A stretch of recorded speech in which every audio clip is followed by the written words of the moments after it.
और डिफरेंशिएशन में roles theorem का थोड़ा स्टेटमेंट बताया था। तो उसी सीरीज को आगे बढ़ाते हैं। पहले क्वेश्चन किसी ने डाउट पूछा था मुझे डिफरेंशिएबिलिटी के ऊपर, तो पहले तो ये क्वेश्चन करूंगा जो डिफरेंशिएबिलिटी पर बेस्ड है, उसके बाद रोल्स थ्योरम, और फिर टाइम बचा तो लैग्रेंज मीन वैल्यू थ्योरम, ऐसे आगे आगे चलते चलेंगे। थोड़ा सा वेट करें।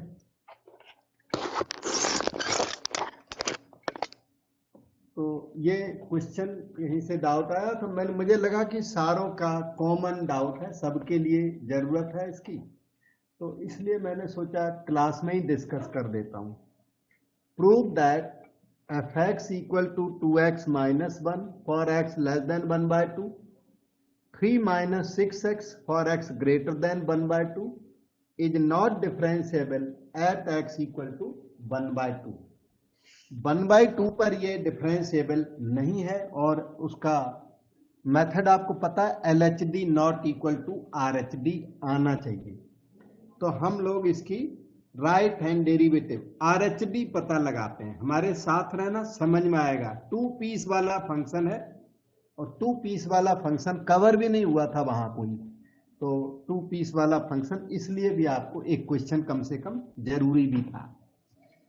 तो right hand derivative RF dash at A defined as limit h tends to 0 f of a plus h minus f of a divided by h।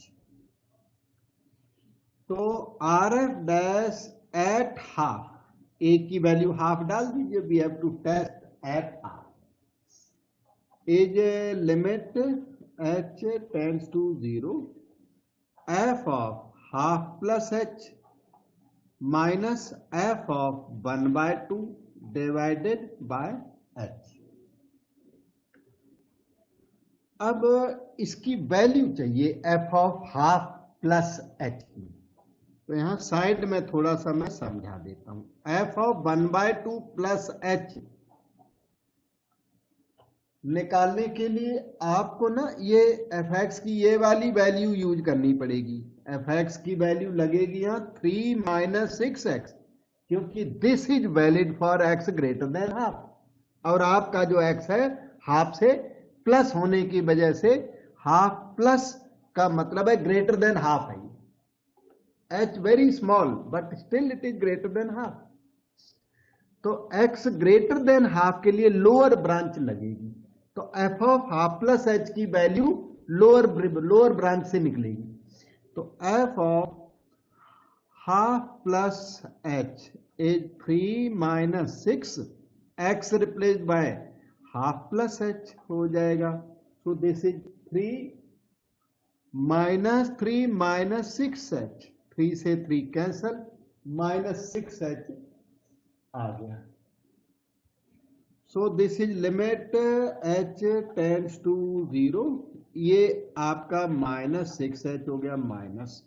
f of half के लिए भी यही ब्रांच लगेगी, यही पीस लगेगा, क्योंकि x इक्वल टू हाफ है। तो f ऑफ हाफ मैं यहां पर निकाल देता हूं। f ऑफ हाफ निकालने के लिए सेकेंड पीस ही लगेगा, 3 माइनस 6x, सेकेंड पीस से f ऑफ हाफ निकलेगा। बेटा ये पीस में कोई डाउट होता हो तो पूछो। ये 0 आएगा, क्योंकि f of half x equal to half के लिए भी यही वैलिड है, मतलब f ऑफ हाफ निकालोगे तो इसी से निकलेगा, और x ग्रेटर देन हाफ के लिए भी यही वैलिड है, x लेस देन हाफ के लिए ऊपर वाली ब्रांच वैलिड है। तो ये 0 बाई h, h से h कैंसल कर दो, इस तरह आंसर आया -6। तो इसकी जो RHD है राइट हैंड डेरिवेटिव वो -6 है। इसकी LHD हम आपको पता करते हैं। अगर आप को कंपटीशन एग्जाम में बैठे हुए हैं तो ध्यान दें, x ग्रेटर देन हाफ वाले इस पीस को डिफरेंशिएट करोगे तो RHD आया करती है।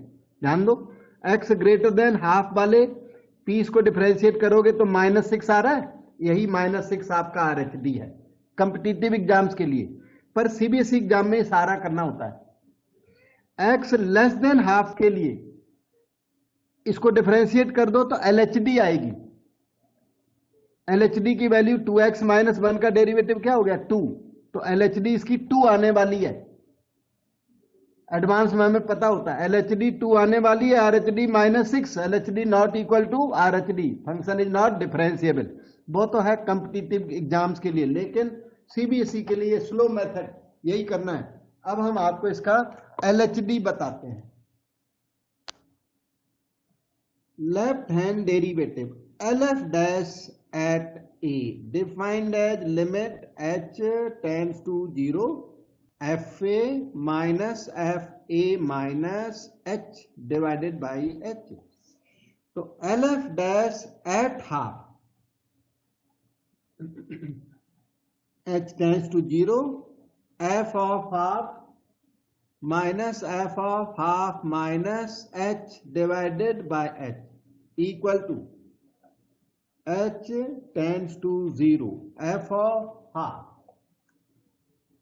साइड में आ जाए। x इक्वल टू हाफ का ये पीस है, F x equal to 3 minus 6x valid for x equal to half. x को हाफ इसमें लिख दो तो f ऑफ हाफ, आगे 0 आया था, अभी दोबारा से बता रहा हूं मैं, ये देखो 0 आ गया माइनस। अब आपको इवैल्यूएट करना f of half minus h। f of half minus h के लिए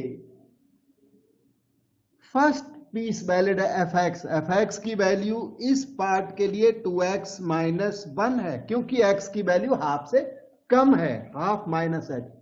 f के आगे क्या लिखा है x की वैल्यू क्या है लेस देन हाफ है, तो लेस देन हाफ के लिए ये फर्स्ट पीस इसका वैलिड है। तो f of half minus h इससे आएगा 2 into half minus h minus 1, 2 into half 1 minus 2h minus 1, this is minus 2h। तो ये चीज माइनस 2h आएगी, डिनोमिनेटर आपका h हो गया, limit h tends to 0 2h by h is equal to 2। तो ये जो LHD इसकी 2i क्वेश्चन की और RHD आपको याद है -6, तो LHD not equal to RHD, so function is not differentiable at x equal to 1/2, not differentiable at x equal to half। ये आपका आंसर हो गया। बेटा डाउट हो तो पूछ लो।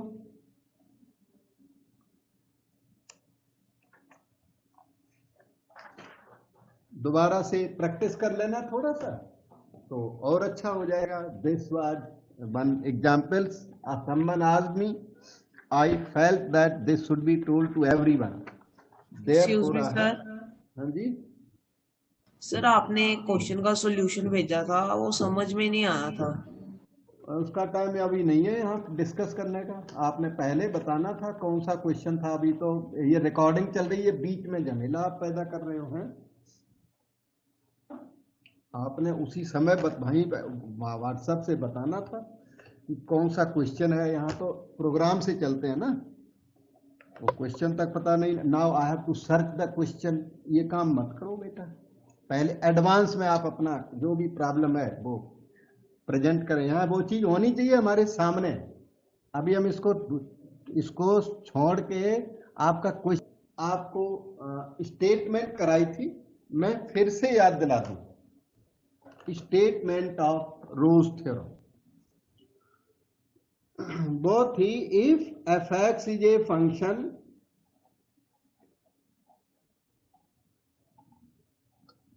such that number 1 it is continuous in the closed interval AB। f(x) आपका function है जो क्लोज्ड इंटरवल AB में कंटिन्यूअस है। It is differentiable on the open interval AB, मतलब ये फंक्शन कैसा होना चाहिए? कंटिन्यूटी का मतलब गैप नहीं होना चाहिए, ऐसे कंटिन्यूअस होना चाहिए। ऊपर से कैसा होना चाहिए? डिफरेंशिएबल। डिफरेंशिएबल का मतलब यह है कि function must have derivative for each value between a and b. A b के बीच में हर जगह पर डिफरेंशिएबल होना चाहिए। और थर्ड कंडीशन किसी ने याद किया बेटा? थर्ड कंडीशन बताओगे? FA equals to FB. Yes, very much right. F A equal to F b, third condition. अगर आपका फंक्शन इन तीनों को सेटिस्फाई करता है तो क्या होगा? Then there exists at least one c belonging to the open interval AB such that f dash C equal to 0। यही है Rolle's theorem, mean value theorem का फर्स्ट पेरेंट थ्योरम है ये। इस थ्योरम ने बहुत सारी थ्योरम्स को जनरेट किया। रोल्स थ्योरम के नाम से ये जानी जाती है। और इसका थोड़ा ज्योमेट्री में मीनिंग भी है। ज्योमेट्रिकल मीनिंग थोड़ा सा समझा देता हूं, ज्यादा नीड नहीं है, बस थोड़ी सी जरूरत है। ये F F x is a function. कोई एफ एक्स एक ऐसा फंक्शन है, इस तरह का है, कोई कंटिन्यूअस है पूरा। F x is a function, yes है। It is continuous in the closed interval A B. Closed interval A B का मतलब है एक्स इक्वल टू ए पर क्या है? Continuous. x equal to b, point का x कोऑर्डिनेट b है, इसलिए उस पॉइंट को ना x इक्वल टू b कहते हैं। तो x इक्वल टू b पर क्या है? कंटिन्यूअस। ए बी के बीच में कैसा है? कंटिन्यूअस। तो आपका जो फंक्शन ये कहता है ना कंटिन्यूअस इन ए बी, तो ये कंटिन्यूअस फंक्शन है, सही। कहता है differentiable on the open interval A B, yes. A पर डिफरेंशिएबल ना हो तो चलेगा, यहां तो डिफरेंशिएबल है ये, पर डिफरेंशिएबल ना हो तो चल जाएगा। बी पर डिफरेंशिएबल ना हो तो चल जाएगा, पर बीच में डिफरेंशिएबल जरूर होना चाहिए। हमारा फंक्शन डिफरेंशिएबल है। ग्राफ को देख के पता लग जाता है कि हमारा फंक्शन डिफरेंशिएबल है कि नहीं। ग्राफ को देख के कैसे पता लगता है? कि ईच पॉइंट पर टेंजेंट अगर बन जाए, जैसे यहां पर आप छोटी मोटी टेंजेंट ड्रा कर सकें तो डिफरेंशिएबल होता है। ईच पॉइंट पर अगर टेंजेंट बन जाती है तो फंक्शन कैसा होता है? डिफरेंशिएबल। यहां पर भी टेंजेंट बन जाए, ऊपर या नीचे कहीं बन जाए, यहां पर भी बन जाए। अगर ईच पॉइंट पर टेंजेंट ड्रा करना पॉसिबल हो तो फंक्शन डिफरेंशिएबल होता है, और टेंजेंट ड्रा करना पॉसिबल नहीं होता तो फंक्शन डिफरेंशिएबल नहीं होता। जैसे कि ये देखो, ये शार्प टर्न है ना, यहां पर टेंजेंट ड्रा करना पॉसिबल नहीं है। स्मूथ टर्न पे टेंजेंट पॉसिबल होती है। तो जो शार्प टर्निंग्स हैं, वी वाली टर्निंग, तो वी के इस कॉर्नर पर फंक्शन डिफरेंशिएबल कभी भी नहीं होता। तो आपका जो ये बना है, ये कैसा बना है हमने? Differentiable, because tangent at each point can be drawn. Okay, f A equal to F b. अब देखना, ये ग्राफ है y equal to F x का। जब x की वैल्यू a है, ध्यान दो, जब x की वैल्यू a है तो y की वैल्यू f ऑफ a, इस हाइट को f ऑफ a कहते हैं। और जब x की वैल्यू b तो y की वैल्यू f ऑफ b। आपने देखा f A equal to F b almost equal लिया हुआ है हमने। इक्वल ना लगता हो तो आप इक्वल कर देना, वैसे मैंने इक्वल लेवल लिया हुआ है ऑलमोस्ट। ये देखो इक्वल लेवल है, तो f A equal to F b भी इसमें सेटिस्फाइड है। तो अगर रोल्स की तीनों कंडीशन सेटिस्फाइड हैं तो रोल्स का क्लेम क्या है? कि there exist at least one c between a and b. Rolle का क्लेम है कि ए बी के बीच में कम से कम एक point x equal to c exist करता है। Between a and b, a b के बीच में एक पॉइंट ऐसा एग्जिस्ट करता है जहां पर डेरिवेटिव वैनिश हो जाता है, जहां पर, जिसके ऊपर चलते जाओ, ऊपर चलते जाओ, कर्व के ऊपर पता लगाओ पॉइंट क्या है, कर्व के ऊपर ये है वो पॉइंट x इक्वल टू सी, यहीं पर डेरिवेटिव वैनिश हो जाता है, x इक्वल टू सी का करस्पॉन्डिंग ये रहा पॉइंट, टेंजेंट का डेरिवेटिव डेरिवेटिव वैनिश हो जाता है, इसका मतलब स्लोप ऑफ टेंजेंट, क्योंकि डेरिवेटिव कहते हैं स्लोप ऑफ टेंजेंट को, कभी टाइम मिला तो आपको बहुत अच्छी तरह समझाऊंगा, वैसे +1 में बताते हैं कि स्लोप ऑफ टेंजेंट को स्पेसिफाई करता है, डेरिवेटिव का मतलब है स्लोप ऑफ टेंजेंट, सब्जेक्ट ये कहाँ का है +1 का, और यहां भी कभी टाइम हुआ तो हम डिस्कस करेंगे, क्योंकि बहुत छोटी छोटी सारी चीजें डिस्कस करने में ना फिर अनड्यू टाइम वेस्ट हो जाता है इधर, क्योंकि +1 में वो चीज जरूरी होती है। तो स्लोप ऑफ टेंजेंट को डेरिवेटिव कहते हैं, इतना तो आप भी याद कर लो, +1 में याद किया तो बहुत अच्छा है, नहीं याद किया तो अब याद करो, डेरिवेटिव जो है स्लोप ऑफ टेंजेंट को कहते हैं, वो जो आपने फर्स्ट प्रिंसिपल से किया होगा fx + h - fx/h, वो एक्चुअली स्लोप ऑफ टेंजेंट होता है और ज्योमेट्री से निकलता है वो। तो स्लोप ऑफ टेंजेंट कहां, at x equal to c क्या है 0, तो टेंजेंट का स्लोप 0, तो tangent must be parallel to x axis, क्योंकि जिस लाइन का स्लोप 0 होता है वो लाइन x एक्सिस के पैरेलल होती है, इसलिए tangent at c is parallel to x axis. तो मैंने आपको f' c इक्वल टू 0 का ज्योमेट्रिकल मीनिंग बताया कि ये c वो पॉइंट है जहां पर टेंजेंट x एक्सिस के पैरेलल होती है, c is the point where tangent is parallel to x axis. बेटा कोई डाउट पूछ सकते हो, इसके अंदर कोई भी डाउट कंफ्यूजन है आप पूछोगे, श्योर बताऊंगा। सर आपने sir x is equals to a लिया और sir x is equals to b लिया, तो सर इसका मतलब a is equals to b है sir. x equal to a हाँ है, x इक्वल टू b वहां है, a इक्वल टू b नहीं है, fa इक्वल टू fb जरूर है, उसकी हाइट इक्वल है, a और b अलग अलग है, फिर कर्व की जो हाइट है वो a पर और b पर सेम है, और कुछ एक कर्व की हाइट ना सेवरल प्लेसेज पर सेम हो सकती है, मैं आपको बताता हूं, ये देखो सेवरल प्लेसेज पर सेम हो सकती है, जैसे fx equal to sin x है, f ऑफ पाई, तो sin 180 डिग्री क्या हो गया 0, f ऑफ 2 पाई तो sin 2 पाई क्या हो गया 0, fx किसे कहते हैं y को, तो x की वैल्यू पाई y 0, x की वैल्यू 2 पाई y 0, x की वैल्यू 3 पाई y 0, तो function can attain several equal heights at different abscissas, x coordinates are different but heights are equal, ठीक है ओके। तो आपने थ्योरम याद कर ली होगी, अब थ्योरम को अप्लाई करने का वक्त आया, ओके।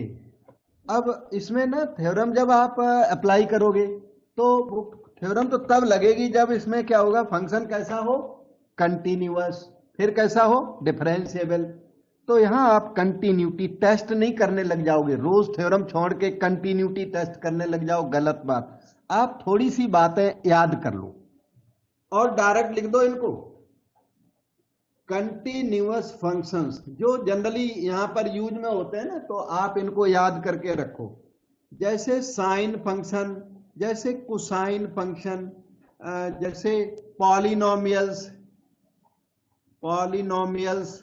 जैसे एक्सपोनेंशियल फंक्शंस,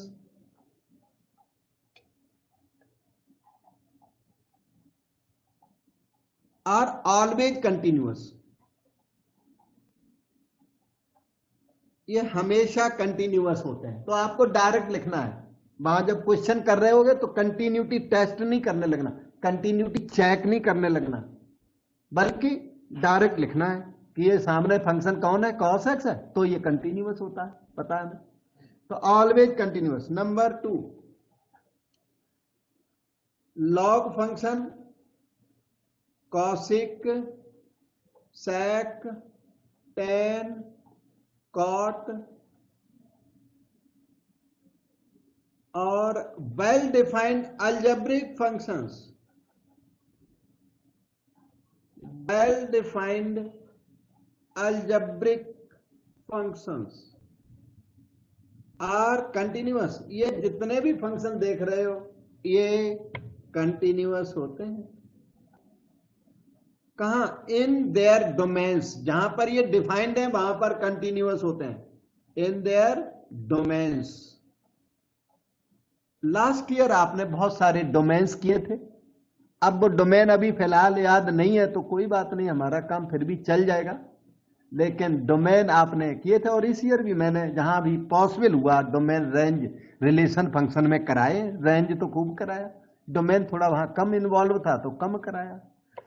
तो अपनी अपनी डोमेन में कंटिन्यूअस होते हैं, जहां पर डिफाइंड है वहां कंटिन्यूअस है। जैसे log x, x greater then 0 पर डिफाइंड है तो वहां कंटिन्यूअस है। औरों की जरूरत कम पड़ती है, जहां पड़ेगी वहां बता भी दूंगा मैं। तो बस मेरे ख्याल से इतना से काम चल जाता है। मॉड एक्स याद करो, mod x is continuous, continuous everywhere for all x in R, but not differentiable at x equal to 0। आपने देखा है, not differentiable at x equal to 0। और देखो greatest integer function is not continuous at integral points, जहां integer आ जाता है, जैसे x इक्वल टू 3 पर डिसकंटिन्यूअस, x इक्वल टू 4 पर discontinuous, not continuous at integral points x equal to 0, 1, -1, 2, -2, integral points पर ये डिसकंटिन्यूअस होता है, everywhere else it is continuous. तो इतने फैक्ट आपने जान लिए, इनसे रोज थ्योरम हो जाएगी, इससे बिल्कुल प्रॉब्लम नहीं आएगी। अब कोई मन में डाउट लगता हो पूछो पूछो। बाकी ये पॉइंट याद कर लेना, अभी मैं भी थोड़े बहुत याद कराता हूं आपको। Now look at this question. ये रोज थ्योरम का क्वेश्चन कुछ इस तरह लिख के आएगा, verify Rolle's theorem and find a point C in the interval where derivative vanishes. Derivative वही सी निकालना है जो जहां पर डेरिवेटिव वैनिश हो जाता है, मतलब वो सी निकालो जहां डैश सी क्या होता है, 0 हो जाता है, क्योंकि रोज का कंक्लूजन है F dash C equal to 0। तो वो सी पूछेगा क्वेश्चन मोस्टली, और एवरी ईयर इसका क्वेश्चन नहीं आता, समटाइम्स आता है। तो here is this question number 2, f x equal to x square minus 4x plus 3 interval as 1, 3। ठीक है। तो फर्स्ट पॉइंट देखिए, रोज थ्योरम तो तब लगेगी जो उसकी 3 कंडीशन सेटिस्फाइड है। पहली कंडीशन क्या है, कंटिन्यूअस होना चाहिए। तो हमारा फंक्शन कैसा है, पॉलिनोमियल। तो बोलो बीइंग पॉलिनोमियल, पॉलिनोमियल है, क्वाड्रेटिक हो क्यूबिक हो, है तो polynomial. Being polynomial, F x is continuous, continuous where in the closed interval 1, 3। Rolle's theorem का पहला पॉइंट कंप्लीट हो गया। और मैंने बताया एग्जाम में यही लिख के आएगा, वेरीफाई रोज थ्योरम। ठीक है, उसका नाम लिखा होगा रोज का, तो कंफ्यूजन पैदा नहीं होगी बिल्कुल भी। Okay, being polynomial F x is continuous. Second point आप बताओ, फंक्शन कैसा होना चाहिए बेटा, कंटिन्यूटी डिफरेंशिएबल होना चाहिए सर, ओपन इंटरवल 1, 3। ठीक बेटे, तो एक काम करो, एफ डैश एक्स निकाल दो, आप पूरा डेरिवेटिव ही निकाल के यहाँ रख दो और कहो क्योंकि डेरिवेटिव हमने तुमको बता दिया, तो फंक्शन कैसा हो गया, डिफरेंशिएबल। तो आप डेरिवेटिव ही निकाल दो, 2x minus 4, F dash x derivative निकल गया, और ये डेरिवेटिव पॉलिनोमियल का डेरिवेटिव हमेशा वैलिड होता है, सब जगह वैलिड होता है, कोई प्रॉब्लम नहीं होती। तो dash x equal to this and that exists which exists on the open interval 1 3। कहने का मतलब ये डेरिवेटिव में x इक्वल टू 1.1 लिखोगे तो वैलिड है, 1.2 लिखोगे तो वैलिड है, 2.9 लिखोगे तो वैलिड है तो ये 3 पर भी वैलिड, पर 3 पर वैलिडिटी रोज को नहीं चाहिए। रोज थ्योरम कहती है कि 3 पर ये वैलिड हो तो बहुत अच्छी बात है, नहीं वैलिड हो तो चलेगा, और 4 पर ये वैलिड है, पर रोज थ्योरम 4 पे वैलिडिटी उसको जरूरत नहीं है। वो कहते हैं हमें 1.1 और 2.9 के बीच में ये वैलिड हो और इसके अलावा एक्स्ट्रा वैलिड है तो अच्छी बात है। तो ये डिफरेंशिएबल हो गया। थर्ड पॉइंट बताओ बेटा, सिंबल में क्या था? FA equals to FB. F A equal to F B.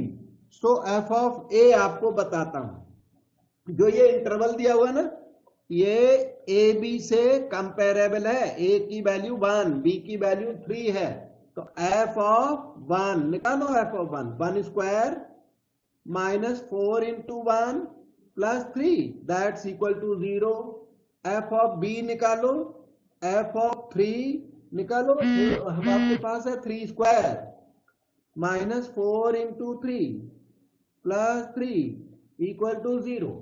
अच्छा एक बात और बताऊं, एफ ए और एफ बी जनरली 0 आते हैं, पर ऐसा रूल नहीं है कि ये 0 आए ही है, 10 भी आ सकते हैं दोनों, लेकिन मोस्ट ऑफ द क्वेश्चंस में ये 0 आया करते हैं। वो मेरा अपना ऑब्जर्वेशन है, और लेकिन 0 का रूल नहीं है। थ्योरम तो तब भी वैलिड है जो ये 10-10 हो, दोनों इक्वल होने चाहिए। FA equal to FB.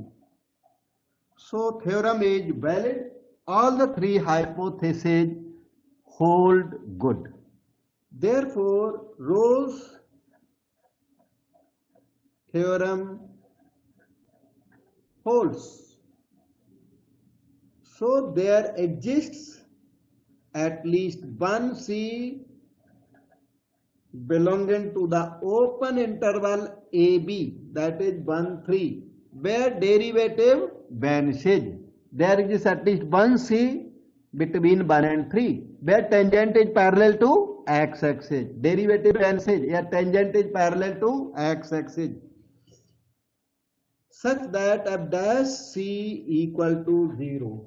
अब देखो f dash C क्या है, यहां देखो f dash C हो गया 2C minus 4।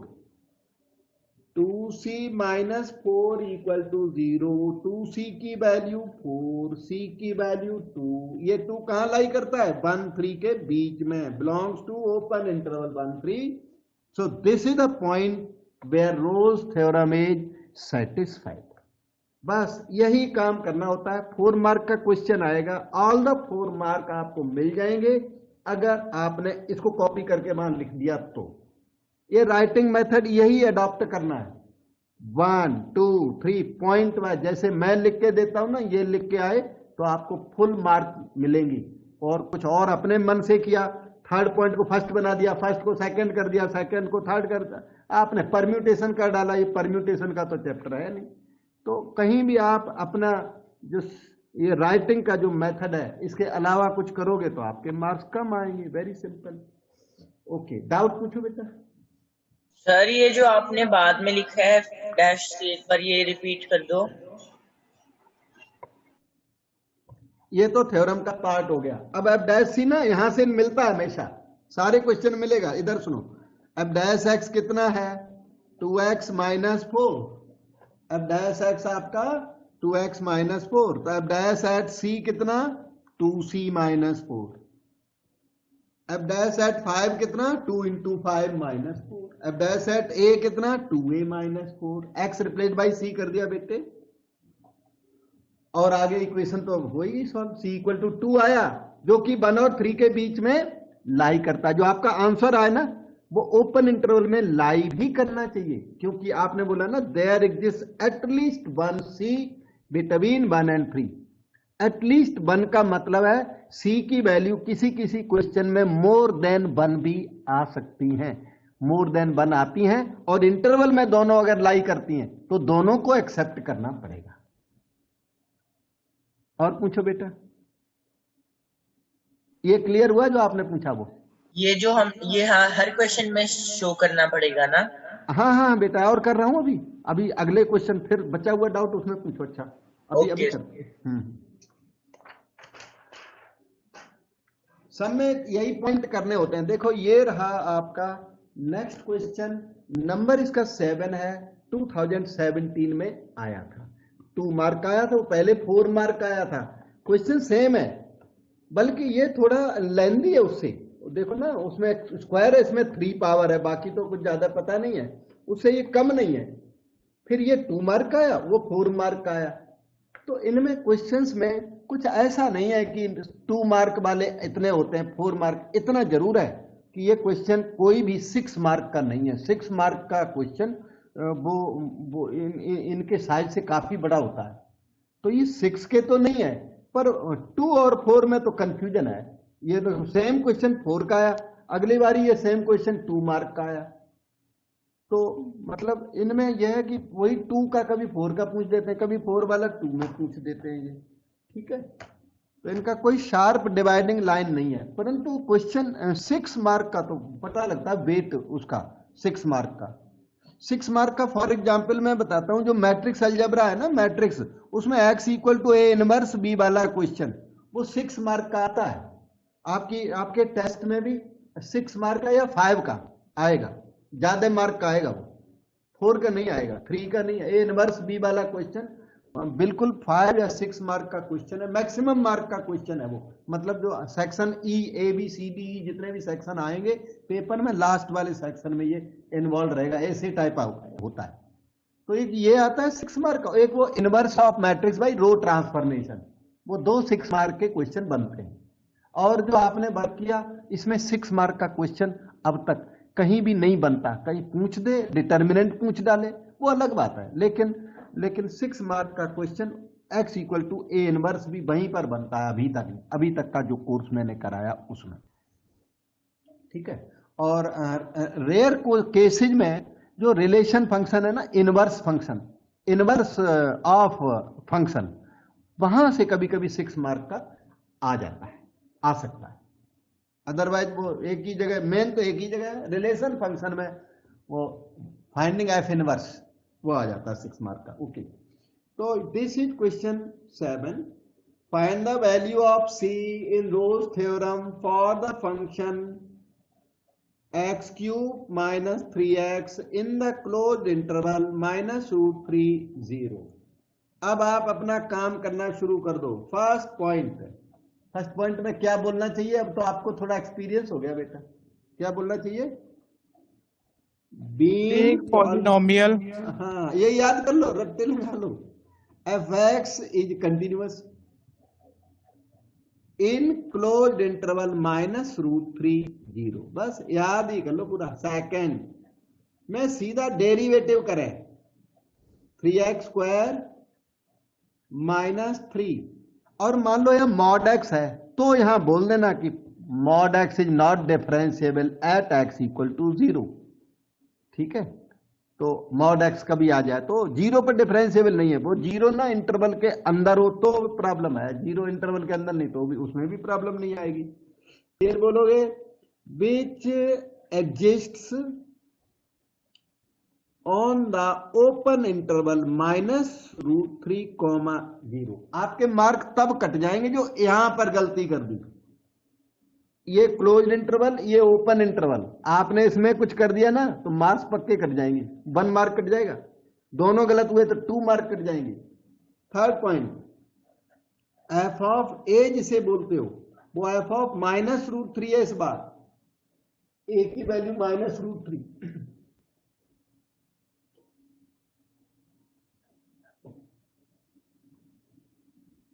-√3 whole cube -3 into -√3,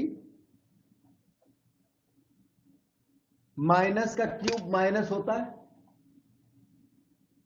minus का क्यूब माइनस √3 का cube 3√3, minus into minus plus 3√3, ये देखो जीरो आता है, होना भी चाहिए, जीरो आता है मोस्टली एफ ऑफ बी, पर जीरो आना कंपलसरी नहीं है। F of zero, f x वो ऊपर लिखा पड़ा है, it is 0 cube minus 3 into zero, that is zero. F A equal to F b हो गया, f A equal to F B, so Rolle's theorem holds.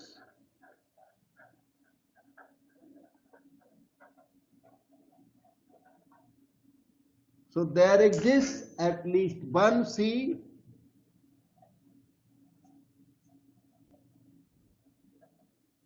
in the open interval minus √30 such that f dash C equal to 0। f dash C हमेशा यहां से निकाला है, ये f dash x लिखा पड़ा, इसीलिए तो लिखा था आपने, वो यहां काम आ जाता है।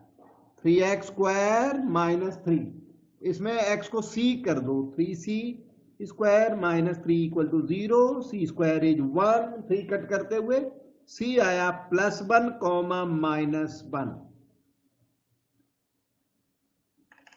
अब इनमें से कौन सी वैल्यू है जो -√30 में लाई करती है? c equal to which value lies in the open interval -√30, क्योंकि वैल्यू -√30 में लाई करनी चाहिए। अगर दोनों लाई करते हैं तो दोनों आंसर हो सकता है, there can be double answer many times, क्योंकि एटलीस्ट वन। लेकिन अगर कोई रिजेक्टेबल है तो रिजेक्ट करके मुझे बताइए इनमें से कौन सी वैल्यू इसमें लाई करती है। -1। पॉजिटिव वाली नहीं लाई करेगी। हाँ बिल्कुल सही है बेटे, -1 लाई करती है, तो -1 belongs to -√30, c equal to 1 rejected, this is accepted, c equal to 1 rejected, बस एज अनसुटेबल, क्योंकि हमें इंटरवल के अंदर की वैल्यू चाहिए, हमें बाहर से कोई मतलब नहीं है। c इक्वल टू 1 पर भी टेंजेंट एक्स एक्सिस के पैरेलल है, लेकिन ये इंटरवल में लाई नहीं करता है, this is not our subject of study here. तो हमें तो वो इंटरवल में जो लाई करती है उसी को एक्सेप्ट करना है। अब आप अपना डाउट पूछ सकते हो बेटा। तो we move to next question.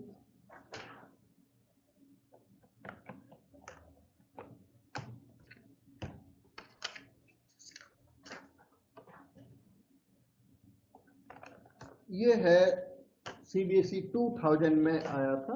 ये रोल्स थ्योरम एग्जाम में बहुत ज्यादा नहीं आती है, अच्छा समटाइम्स आ जाती है, लेकिन जिन बच्चों को पूरे मार्क्स चाहिए वो लोग अफोर्ड नहीं, they can not afford to leave it, ठीक है।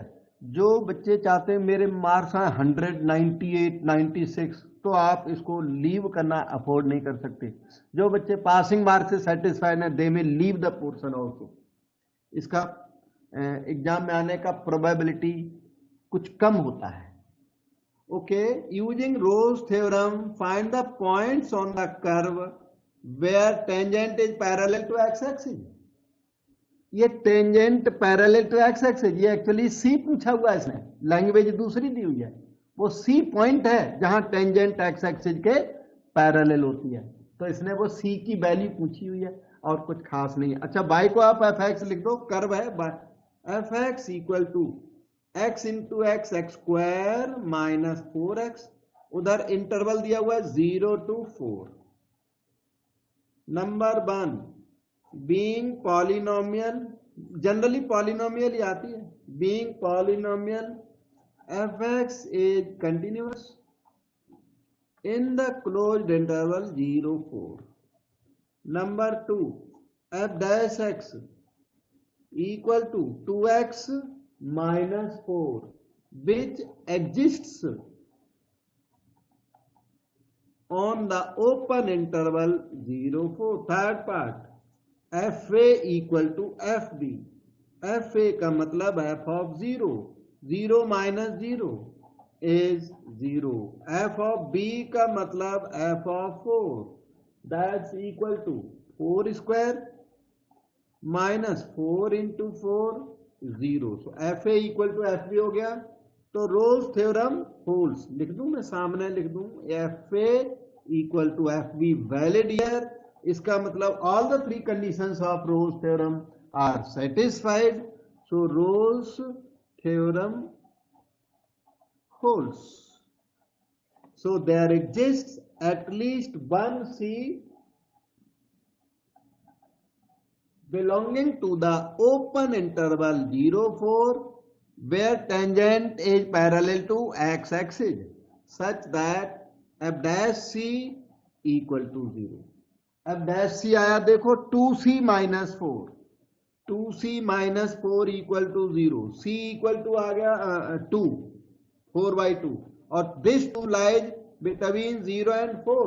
So this is a point where tangent is parallel to x axis. ठीक है, C equal to 2 is the point where tangent equal to is parallel to x axis. और जब ये point पूछा ना, find the points on the curve where tangent is parallel to x axis, तो आप actual point बता दोगे तो बहुत अच्छी बात है। देखो यहाँ पे थोड़ा सा मैं और बताता हूं, ये जो C निकाला ये एक्चुअली x होता है, this is one of the values of x। यहां के बाद यहां आ जाओ, और y given by x into x minus 4 in the question, तो जो x की वैल्यू यहां लिख दोगे तो y कोऑर्डिनेट भी आएगा। C खुद क्या है, x कोऑर्डिनेट होता है, तो कर्व के ऊपर पॉइंट पूछा तो आप y कोऑर्डिनेट बता दोगे तो और अच्छा है। सारे क्वेश्चन में नहीं, इसी में, क्योंकि इसमें इन्होंने बोला कि find the point on the curve, curve दे रहा है बराबर पॉइंट मांग रहा है, तो आप y कोऑर्डिनेट बता दो, अच्छा है। नहीं बताओगे तो कोई बात नहीं, यहां तक मार्क्स मिल जाएंगे आपको, परंतु y कोऑर्डिनेट बताओगे इस क्वेश्चन में तो और अच्छी बात है। 2 into 2 minus 4, 2 into minus 2 minus 4, so point is interval नहीं, पॉइंट क्या 2, -4, ये इसका एक्चुअल पॉइंट है जो ट्रेस कर सकते हो। Yes, the point lies here, there is the point on the curve where tangent is parallel to x axis.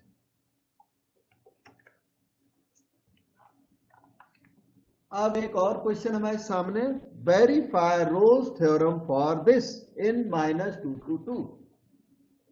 क्या आप बताओगे ये पॉलिनोमियल है क्या? Yes sir. स्क्वायर रूट के अंदर जो लिखा है वो तो पॉलिनोमियल है, लेकिन स्क्वायर रूट की वजह से ये पॉलिनोमियल नहीं है। ये फिर है क्या? यह है वेल डिफाइंड अलजेब्रिक फंक्शन। इसी को स्क्वायर रूट वाले को ना वेल डिफाइंड अलजेब्रिक फंक्शन कहते हैं, और ये भी कंटिन्यूअस होता है अगर ये इस इंटरवल पर वेल डिफाइंड हो। अब आप पता कैसे करोगे कि ये वेल डिफाइंड है कि अनडिफाइंड है? तो एक तरीका तो इसकी डोमेन पता लगा लो। उसकी जो डोमेन है ना, ये इंटरवल उस डोमेन से स्मॉलर होना चाहिए, छोटा होना चाहिए। दूसरा जो इजी तरीका है वो ये है कि इस इंटरवल का ये वाला एंड यहां पुट कर दो, x की वैल्यू -2 इसमें पुट कर दो, तो ये चीज इमेजिनरी नहीं आनी चाहिए। ये आपके लिए लिख रहा हूं, एग्जामिनर को नहीं बताना, ये नोट मैं आपके लिए दे रहा हूं, ठीक है। देखो ये वाला एंड है ना, वहां पर f(x) निकाल लो, f(-2) निकालो इस वाले एंड पर। 4 -2 का स्क्वायर, तो 4 - 4 0 कैसा निकला? गुड निकला, डिफाइंड निकला, गुड नंबर। इन्फिनिटी नहीं निकला, इमेजिनरी नहीं निकला। इसके ना स्क्वायर रूट की वजह से इमेजिनरी निकलने का पूरा डर रहता है। अब x = 2 पुट कर दो, वो वाला एंड पुट कर दो, स्क्वायर रूट 4 - 2 स्क्वायर 4, ये भी 0 आ गया, तो ये भी गुड नंबर है। मतलब x = -2 पर आपका फंक्शन कैसा निकला? Good, defined. x = 2 पर फंक्शन कैसा निकला? डिफाइंड। अब -2 और 2 के बीच में एक दो जगह वहां भी देख लो। -2 और 2 के बीच में कोई x की वैल्यू बताओ बेटा, जो इस इंटरवल में लाई करती हो, कोई वैल्यू बताओ अपने मन से। 1। हाँ यस, 1 लाई करता है, 0 भी लाई करता है। 0। यस, एक मिनट रुकना। तो 1 आया सामने, तो आप इसमें 1 भी पुट करके देख लो कि इमेजिनरी तो नहीं हो रहा। ये अंदाजा लगाना है कि x की वैल्यू इसके अंदर है, इसके अंदर की किसी भी वैल्यू को यहां पुट करने के बाद इमेजिनरी नहीं मिलना चाहिए। तो 4 माइनस 1 स्क्वायर रूट 3 इमेजिनरी नहीं है, सही है, ये इरेशनल है, चलेगा। इमेजिनरी है 0.5 0.5 पुट कर सकते हो, सही है, 0.5 से पुट करके रियल आएगा, f ऑफ 0.5 पुट कर दो, स्क्वायर रूट 4 माइनस 0.5 का स्क्वायर, और जो भी आएगा गुड नंबर, पॉजिटिव, मतलब इमेजिनरी नहीं आया, नॉट इक्वल टू आयोटा। और इसलिए आपका फंक्शन कैसा है, वेल डिफाइंड है। वो तो इन दो एंड से ही पता लग जाता है, मोस्टली दो एंड से कि डिफाइंड है कि नहीं। तो नंबर 1, इसलिए अब मैं लिखने चल रहा हूं, यहां से सॉल्यूशन स्टार्ट है। यहां से जो एग्जामिनर को बताना है वो ये है, क्या बोलोगे, being well defined algebraic function, being polynomial नहीं बोलना, बस being well defined algebraic function. इधर शॉर्टकट में ही लिखना होता है एग्जाम में भी। f(x) is continuous in the closed interval -2 to 2। Second point, उसे डिफरेंशिएट करो, f डैश x निकालो, f dash x is equal to d dx of under the root 4 minus x square. d dx of root of capital X आपने याद किया होगा, 1/2 root capital X into derivative of capital X minus x divided by under root 4 minus x का square। Yes, 4 का 0 minus x square का minus 2x by 2 root 4 minus x square, 2 से 2 cancel, minus x by under the root 4 minus x square. ये देखो f dash x आ गया। This f dash x exists on the open interval -2 to 2। f dash x exists on the open interval -2 to 2। और third part भी है अभी, तो fx हम आपको फिर से याद दिला दें, it is root of 4 minus x square. fa fb पता लगाने होते हैं, fa और fb इक्वल हो तो f ऑफ -2 निकालो, यही f ऑफ a है, अंडर द रूट 4 माइनस -2 का होल स्क्वायर निकाला था पहले, 0 निकला था, f ऑफ b, और जनरली ये 0 निकलते हैं पर ऐसा कोई रिजिड रूल नहीं है। 4 माइनस एक्स रिप्लेस बाय यहाँ पे 2 कर दो, तो again it is 0, so fa equal to fb, Rolle's theorem holds.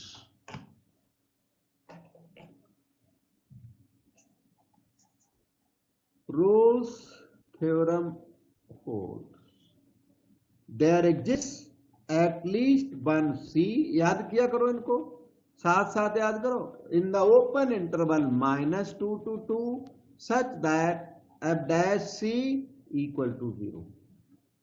अब f डैश x में आपको याद दिला दूं, f डैश x वहां पर आया हुआ है ना, minus x by root 4 minus x square आया हुआ है ये, तो f डैश c हो गया minus c by under root 4 minus c square equal to 0। इसका 0 में multiply, minus c equal to 0, c equal to 0, and this 0 lies in the open interval -2 to 2। So this is the point where tangent is parallel to x axis, this is the point where Rolle's theorem is satisfied. बेटे पूछो कोई confusion, doubt? Sir जैसे well defined algebraic function था, और कौन से होते हैं वेल डिफाइंड अलजेब्रिक फंक्शन? जो इमेजिनरी नहीं होते, स्क्वायर रूट वाले होते हैं मोस्टली ये, और जो इमेजिनरी नहीं होते वो वेल डिफाइंड अलजेब्रिक फंक्शन होते हैं। जैसे कि f(x) इक्वल टू x बाय x प्लस 2 है मान लो, तो x नॉट इक्वल टू -2 या सामने लिखा होना चाहिए, तभी ये डिफाइंड है। Now this is well defined algebraic function, हालांकि रेशनल एक्सप्रेशन है पर फिर भी वेल डिफाइंड अलजेब्रिक फंक्शन इसे बोला जा सकता है। अलजेब्रिक एक्स में जो भी होते हैं ना फंक्शन, सारे algebraic, even polynomials are algebraic functions. जो पॉलिनोमियल्स है ना वो ऑलवेज डिफाइंड होते हैं, पर ये भी अलजेब्रिक फंक्शंस हैं। एक्स वाले सारे function cube root of x cube plus 25, ये क्या है? अलजेब्रिक फंक्शन है। अब वेल डिफाइंड ये तब होगा जो एक्स की सभी वैल्यूज के लिए ये रियल बना रहे, इमेजिनरी ना हो, तब होगा। और ये डिनोमिनेटर जीरो ना हो। अब एफ एक्स है जैसे x by under root x plus 2 है, तो यहां पर इनको देना पड़ेगा x should be greater than -2। X की वैल्यू -2 लिखने से ही जीरो हुआ जा रहा है, तो -2 लिखने से जीरो हुआ जा रहा है। और तो एक्स की वैल्यू -2 से ग्रेटर हो तभी जीरो भी नहीं चाहिए हमें, और स्क्वायर रूट है तो इमेजिनरी भी हो जाएगा। एक्स की वैल्यू -3 यहां पुट करो तो इमेजिनरी हो जाएगा। तो इसके आगे ये लिखा हुआ होना चाहिए, now this is very well defined algebraic function for this and this is continuous, कहां? For X greater than -2। मतलब यहां पर अगर हमें पूछें तो F x is continuous in बोलेंगे -2 के बाद आगे -1 to 5। F x is definitely continuous in this interval. X greater than -2 कोई भी इंटरवल लिखोगे तो वो वैलिड होगा। और F x is not continuous in -3 to 5। क्यों? क्योंकि इसके बीच में आपने x इक्वल टू -2 को एंट्री करा दिया और -2.9 भी एंट्री करा दिया। -2.9 पर इमेजिनरी हो रहा है ये, और -2 पर ये डिनोमिनेटर जीरो हो रहा है, तो ये नॉट कंटिन्यूअस हो गया। और कोई डाउट? मतलब कंडीशन गिवन हो तो तब कंटिन्यूअस हो जाएगा। ये x वाला कोई भी फंक्शन कंटिन्यूअस होता है। आप डोमेन उसकी निकालो, उसकी जो डोमेन है ना, डोमेन में कंटिन्यूअस होता है। Well defined algebraic function is continuous in its domain. अगर डोमेन आती है तो आप डोमेन निकालिए, अपनी डोमेन में कंटिन्यूअस होते हैं ये, ठीक है।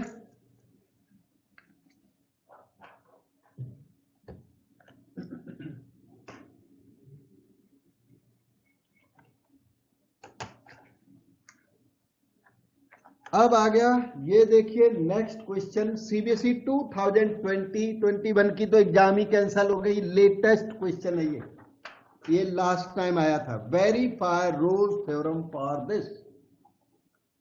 तो हमने जो आपको वो पॉइंट बताया ना बिगिनिंग में, वो इस काम आ गए इसमें। Exponential function always continuous, cosine function always continuous, product of two continuous functions is always continuous. तो यहां पर बोलेंगे क्या? F x is a product of two functions e to the power x comma cos x, two functions. Bracket में लिख सकते हो both continuous, दोनों कंटिन्यूअस फंक्शंस हैं, सभी जगह कंटिन्यूअस होते हैं। मैंने लिख के दिया हुआ आपको, ये exponential function, sine function, cosine function, polynomials always continuous. तो इसके दोनों पार्ट कंटिन्यूअस हैं, तो इसके डिसकंटिन्यूटी का कोई चांस नहीं है। तो F x is a product of two functions, exponential function and cosine function, therefore f x equal to e to the power x into cos x is continuous in the given interval also। सब जगह continuous होता है तो इस particular interval में भी continuous है। Anything? Second part, अब इसका डेरिवेटिव निकालो। F dash X equal to product rule, E X का derivative ex into cos X plus ex, और derivative of cos X is minus sine X. ये देखो, और आगे लिख दो which exists in the open interval -π/2 to π/2। ये on word यहां ज्यादा अच्छा रहता है, बाकी इन लिख दो तो चलता है। This is continuous in the interval और एग्जिस्ट ऑन द इंटरवल, और इन लिखो तो कोई बात नहीं। Third part, f A equal to F b होना चाहिए, f of minus pi by 2, वो एफ ए बोलते हैं इसको है। तो यहां से निकालो e to the power minus pi by 2 into cos of minus pi by 2, e to the power minus pi by 2 cos of minus theta, cos theta, तो कॉस 90 डिग्री जीरो होता है बेटा। एफ ए और F mostly zero निकलते हैं, वो मेरा अपना ऑब्जर्वेशन है, there is no such rule. Non zero आ जाए तो दोनों इक्वल जरूर देख लेना, मतलब मोस्टली जीरो आते हैं, जीरो आ जाए तो नॉर्मल चीज है, अगर नॉन जीरो आ जाए तो रीचेक कर लेना, नॉन जीरो आ रहा है तो आ तो सकता है। एफ ऑफ पाई बाई 2 अभी आपके सामने बिल्कुल है, F X replace X by pi by 2, तो e to the power pi by 2 cos of pi by 2, e to the power pi by 2 cos 90 degree zero हो गया।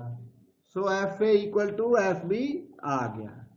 All the three conditions are valid here, so Rolle's theorem is true. With this material in hand, Rolle's theorem holds.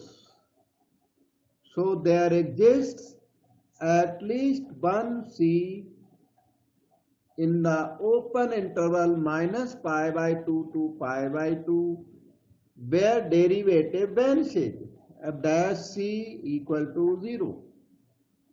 अब f dash c मिलेगा f dash x से, f dash x हम याद दिला दें, e to the power x cos x plus e to the power x minus sine x, मैंने वहां से कॉपी कर दिया, कोई काम नहीं किया इसमें, ex कॉमन तक नहीं लिया, तो f dash c आएगा e to the power c cos c plus e to the power c into minus sine c is equal to 0। e to the power c common ले, फिर cos c minus sine c is equal to 0। e to the power c कभी भी 0 नहीं होता, e to the power c equal to 0 और cos c minus sine c equal to 0, ये चीज impossible है। e to the power c never 0, cos c equal to यहां sine c आ गया, इस इक्वेशन को सॉल्व करना पड़ेगा तब आंसर आएगा, थोड़ा रिवर्स कर लो, sine c equal to cos c का डिवीजन कर लो, tan c equal to 1, tan c 1, तो c कितना होता है, pi by Pi by 4. yes, pi by 4, and this pi by 4 lies in the open interval minus pi by 2 to pi by 2. This pi by 4 belongs to open interval minus pi by 2 to pi by 2. This is the point where Rolle's theorem is satisfied. अब आप अपनी बात करो, कोई भी part आपको effective answer मिलेगा, ठीक से।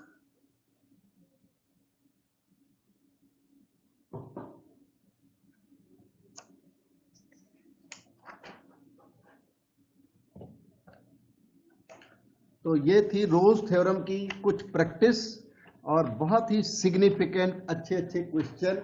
और इसके बाद एक थ्योरम है लैग्रैंज मीन वैल्यू थ्योरम, एक थे जोसेफ लैग्रैंज, और किसी दिन आप मौका मिला तो मैं आपको लैग्रैंज का वो फोटो दिखा दूंगा, अभी तो हमारे सामने है नहीं वो फोटो।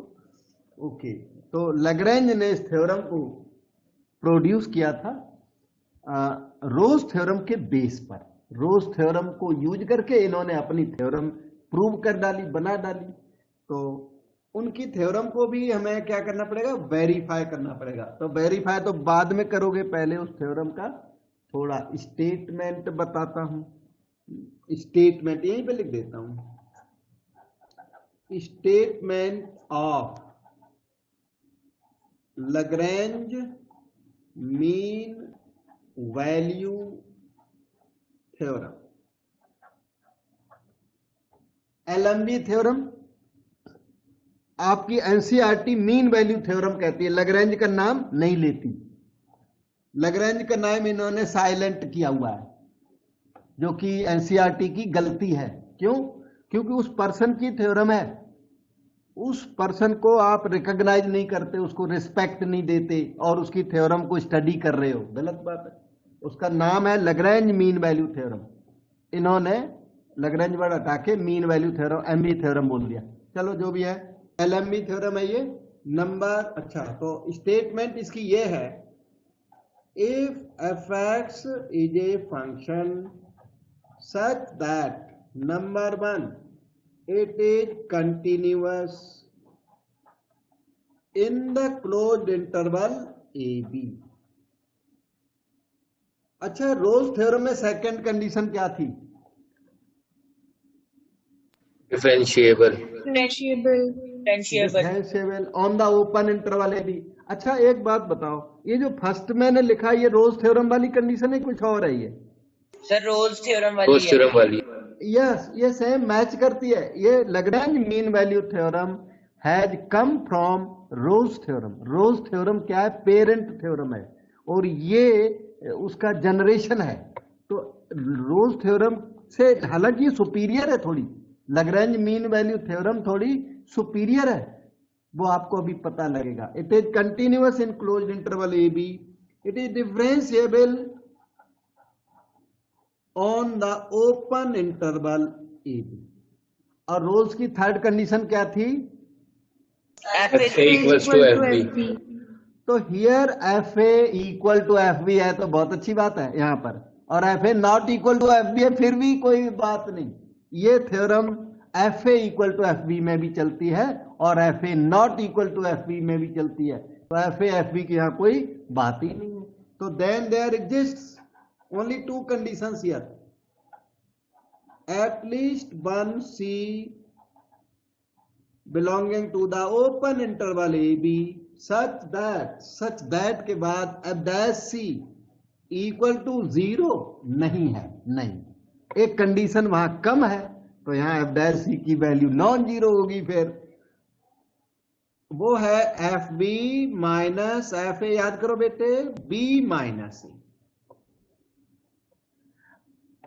क्योंकि वहां FA इक्वल टू FB लिखा नहीं। अब आप ध्यान दो, FB और FA इक्वल है तो ये न्यूमरेटर क्या हो जाएगा? तो FB और FA इक्वल है तो न्यूमरेटर 0 हो जाएगा, मतलब ये 0 हो जाएगा सारा। अब डैश C क्या आ जाएगा? 0। तो Rolle's theorem is required as a particular case of this theorem. मैं यहां लिख देता हूं, note, if FA equal to FB, अगर रोल्स की थर्ड कंडीशन को रिकॉग्नाइज कर दिया जाए तो अब डैश C 0 हो जाएगा और रोल्स थ्योरम रिकवर हो जाएगी। ये थ्योरम रोल्स थ्योरम से थोड़ी सुपीरियर है, पर ये आई रोल्स थ्योरम से, वो याद रखना, रोल्स थ्योरम इसके पेरेंट है, पेरेंट थ्योरम है वो। Suppose Rolle's theorem is not there, then Lagrange cannot prove is theorem. इसका जो थ्योरम का जो प्रूफ है वो रोल्स थ्योरम पर बेस्ड है। वो डिग्री क्लासेज में सिखाया जाता है ना, तो मैं डिग्री क्लासेज लेता हूं तो मुझे पता है इसका प्रूफ। तो उसका प्रूफ वहां जब करते हैं ना तो रोल्स थ्योरम का यूज करते हैं, बिना यूज के ये प्रूव ही नहीं होती।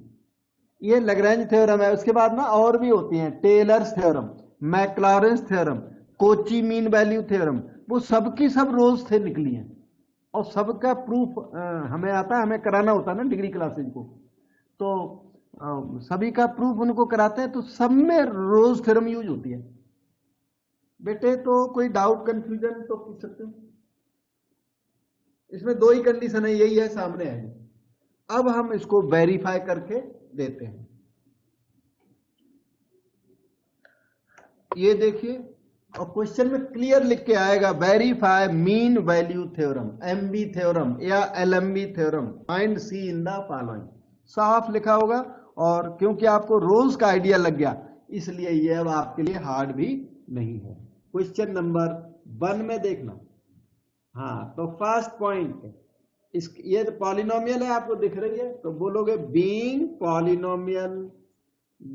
Polynomial F x is continuous. कोई न कोई थोड़ी रीजन दे देना बस, इन द क्लोज्ड इंटरवल 0 1। कोई यहां ब्रीफ में रीजन दे देना। अगर ये अगर आपको डाउट हो ना पता नहीं कैसा फंक्शन है, तो बोल देना being well defined function it is continuous in 0 1, तो चल जाएगा। मतलब ये तो वो बता रहा हूं वैसे अनऑफिशियल टाइप का, पर एग्जाम पर्पज में चल जाता है। ठीक है, जो मतलब क्वालिटी पता ही नहीं फंक्शन की तो भी क्वेश्चन छोड़ के मत आना, मेरे कहने का मतलब ये। पर यहां क्लोज्ड इंटरवल बहुत जरूरी है, ये लिखना कंटिन्यूअस इन क्लोज्ड इंटरवल, इतना तो श्योर लिख देना। एफ एक्स इज कंटिन्यूअस इन, और रीजन क्या लिख दो, वेल डिफाइंड है, बस ज्यादा मत बोलो। पॉलिनोमियल नहीं, कंफ्यूजन है तो मत लिखो। अच्छा, तो सेकंड पॉइंट बेटे, अब डैश एक्स पहले तो सही लिखो आप, 3x 4x -1 विच एग्जिस्ट्स, ये सब लोग कर सकते हैं, इसमें बिल्कुल प्रॉब्लम नहीं है, on the open interval 0 1। So mean value theorem holds.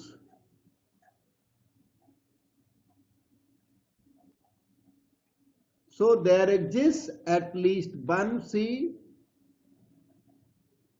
in the open interval 0 1 such that f dash C equal to fb minus fa by b minus C। यहीं पर थोड़ा सा आपका काम आ गया। f dash C you can find from here, 3c square minus 4c minus 1। f of b, f of 1, f of a का मतलब 0, 1 minus 0। बेटा डाउट पूछो, कुछ मन में आया हो तो। 3c square minus 4c minus 1, f of 1 can be calculated from the question। देखिए क्वेश्चन पर जाइए, आपके सामने वो लिखा टॉप पे क्वेश्चन, उसमें x को 1 लिख के और वैल्यू निकालो। देखो 1 cube 1 minus 2 into 1 square -2 minus x is 1 plus 3 minus. अब आप एफ ऑफ 0 निकालो, तो एफ ऑफ 0 आया 0 माइनस 0 माइनस 0 प्लस 3, वो 3 आया, और डिनोमिनेटर आपका 1, ये 1 से 1 कट गया, ये देखो -2 आया, लेफ्ट में लाओ, 3c square minus 4c minus 1 plus 2 equal to 0। So 3c square minus 4c plus 1 equal to 0। 3 बन जा, 3 हो गया, वो 3 के 2 फैक्टर कर दो, एक -3 एक -1,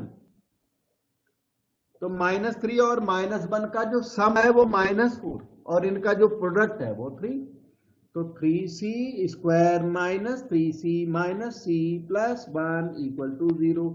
3c into c minus 1 minus 1 into c minus 1 equal to 0। c minus 1 out, 3c minus 1 equal to 0, c minus 1 0 और 3c माइनस 1 0। थोड़ा आगे चलिए, इधर c इक्वल टू 1 और c इक्वल टू 1/3। इनमें से कौन सी वैल्यू ओपन इंटरवल 0 1 में लाई करती है, वो वैल्यू है 1/3, lies in the open interval 0 1। This is the point where Lagrange mean value theorem is satisfied. अच्छा, रोल्स थ्योरम का वो क्या था, रोल्स थ्योरम में लास्ट में सिग्निफिकेंस था ना कि tangent parallel to x axis, tangent parallel to x axis. तो इसमें होता है chord parallel, tangent parallel to chord होता है, उसमें होता है tangent parallel to x axis, जिसमें टेंजेंट पैरेलल टू कॉर्ड होता है। अगर इसका ज्योमेट्रिकल मीनिंग अभी देखता हूं, ज्योमेट्रिकल मीनिंग बता देता हूं। इसका ज्योमेट्रिकल मीनिंग अगर एनालिसिस की जाए तो टेंजेंट पैरेलल टू कॉर्ड निकलती है। अभी एक सेकंड रुकिए, ये तो हो गया। अब आपको नेक्स्ट क्वेश्चन पर ले चलता हूं। मीन वैल्यू थ्योरम का ये रहा नेक्स्ट क्वेश्चन, 2002 में आया। ये अलजेब्रिक फंक्शन है, well defined, x equal to 2 यहां लिखोगे तो इमेजिनरी नहीं आएगा, 4 लिखोगे तो भी इमेजिनरी नहीं आएगा, 2 4 के बीच में कोई भी x यहां पुट कर दो तो ये इमेजिनरी नहीं है। तो क्या बोलेंगे, being well defined algebraic function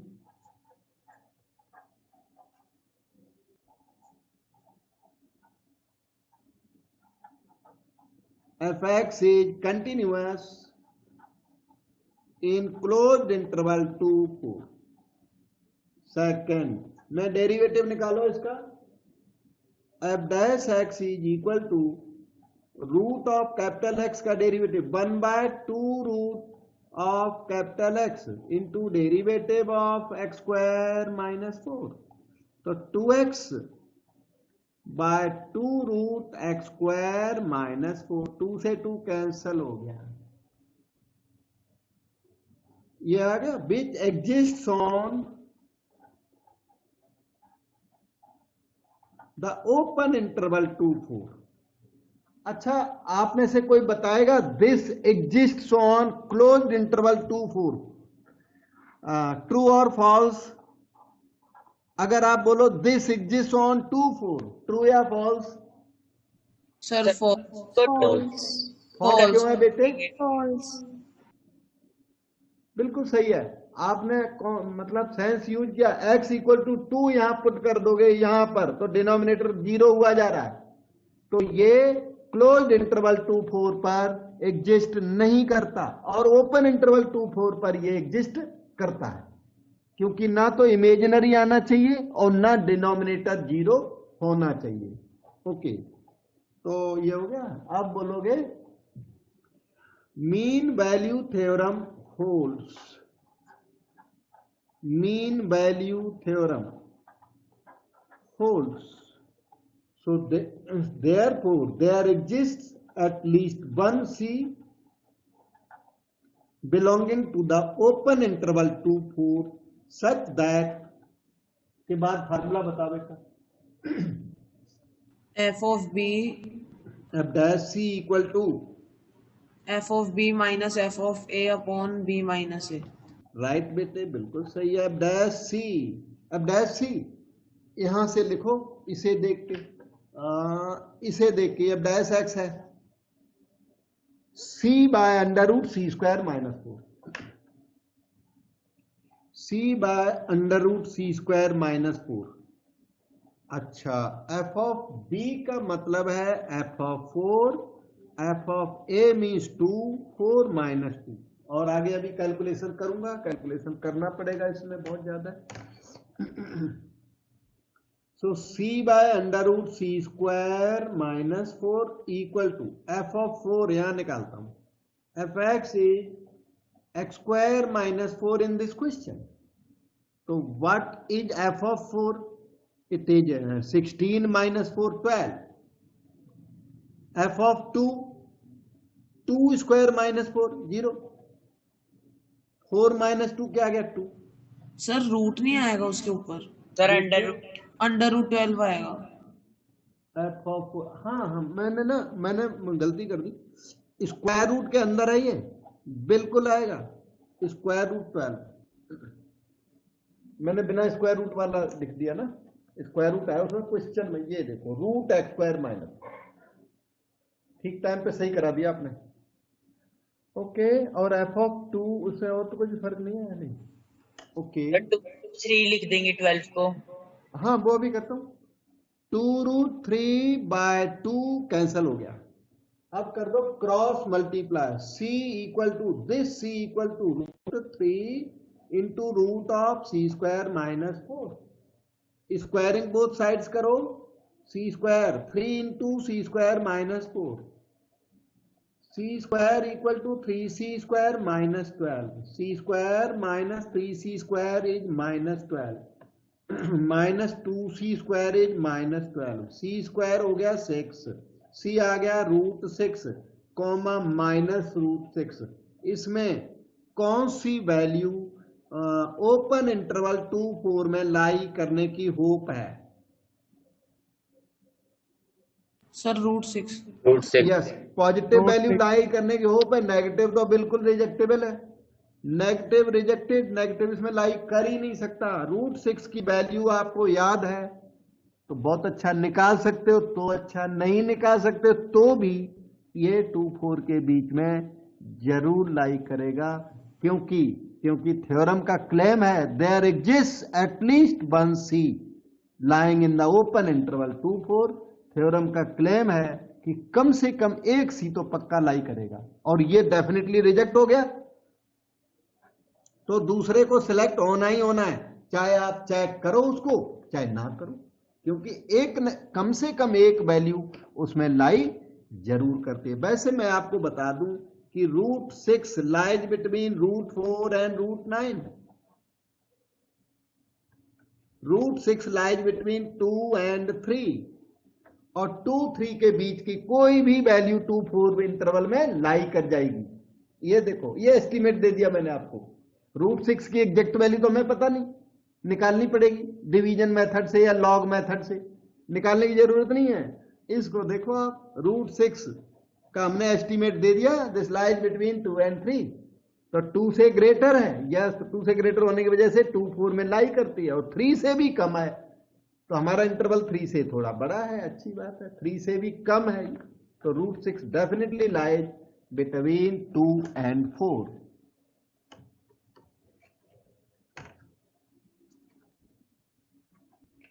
और हम आपको चलते चलते, अब ये Lagrange mean value theorem finish हो गई, इतना ही करने थे हमको।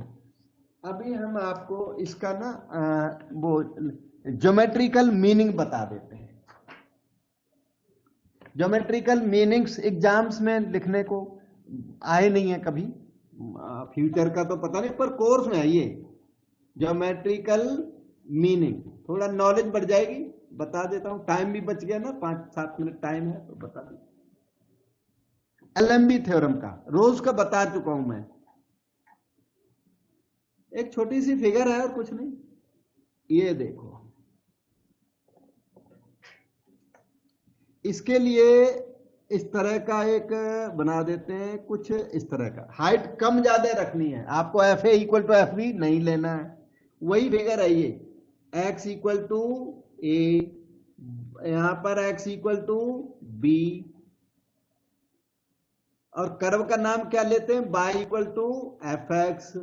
तो this is continuous at x equal to A, continuous at x equal to B, in between it is continuous as well as differentiable. मतलब आपने सही ग्राफ चूज किया। और ये हाइट क्या है, एफ ऑफ ए, ये हाइट क्या है, एफ ऑफ बी। क्यों? क्योंकि x इज ए तो y is F of a, x is b तो y is F of b. ठीक, y is governed by f x. तो इस तरह ये जो a पॉइंट है ना, a पॉइंट क्या हुआ, कोई बता सकता है? a के दोनों कोऑर्डिनेट बताओ। a, F of A. Yes, ये हो गया a, एफ ऑफ ए, ये रहा आपका ओरिजिन। अच्छा बेटे, ये वाला पॉइंट b बताओ। B, f of b, b, f of b, right है। इस ये जो लाइन ए बी है, ये कॉर्ड ए बी है, इस कर्व की कॉर्ड है, कॉर्ड ए बी का स्लोप बताओगे। कॉर्ड ए बी का स्लोप ऑफ लाइन आप +1 में सीख के आए हो, F A minus F B divided by B minus A. एक मिनट रुकना, स्लोप ऑफ कॉर्ड में थोड़ी गलती कर दी जल्दी में, दोबारा एफ बी बताओ। Minus F a upon b minus a. Yes, y2 minus y1, वो पहले वाला भी सही था, इसने ना थोड़ा एरर कर दिया था। F B minus F A by B minus A, ये कॉर्ड का स्लोप है। और एफ डैश सी ना, मैंने आपको बताया एफ डैश सी क्या होता है, स्लोप ऑफ व्हाट, डेरिवेटिव क्या होता है, slope of tangent, always derivative is always slope of tangent, याद करके रखो। और ये अभी स्लोप ऑफ कॉर्ड आया। अब बात सुनो, मीन वैल्यू थ्योरम कहती क्या है, मीन वैल्यू थ्योरम का आंसर क्या है, वो है F dash C equal to F B minus F A by B minus A. तो जो उसका आंसर है, उसका मीनिंग आपने यहां लिख लिया है। लेफ्ट हैंड साइड का आंसर क्या है, slope of tangent, right side का आंसर क्या है, स्लोप ऑफ कॉर्ड। तो इस फिगर को देखते हुए हम लोग कह सकते हैं कि मीन वैल्यू थ्योरम सेज अब डैश सी का मतलब slope of tangent at c of course is equal to, ये क्या है, स्लोप ऑफ कॉर्ड, कॉर्ड कौन सी, ए बी। तो आपकी थ्योरम क्या कहती है, slope of tangent equal to slope of chord, इसलिए tangent at C is parallel to chord A B. यही थ्योरम का सिग्निफिकेंस है। और वहां सिग्निफिकेंस है tangent at C parallel to x axis, rules में इसमें है parallel to chord A B. थोड़ा और लिख देता हूं, tangent at C parallel to chord joining x equal to A comma x equal to B. उस a पॉइंट को x इक्वल टू ए कहते हैं कैलकुलस के अंदर, और b पॉइंट को x इक्वल टू b कहते हैं। तो टेंजेंट पैरेलल टू कॉर्ड, अगर एग्जाम में ज्योमेट्रिकल मीनिंग मान लो लिखने को आ जाए, geometrical meaning of mean value theorem लिखने को आ जाए, तो ये फिगर बना देना और ये सारा कुछ लिख देना, और plus Lagrange mean value theorem की स्टेटमेंट जरूर लिख देना, वो याद होगी, आपको याद हो गई होगी। लैग्रेंज मीन वैल्यू थ्योरम का कोई भी वर्क करने को आए तो स्टेटमेंट थोड़ा लिख दो तो अच्छा है। प्रूफ आपकी एग्जाम में नहीं आएगा बिल्कुल भी, प्रूफ तो कोर्स में है नहीं, proof will be done next year for you.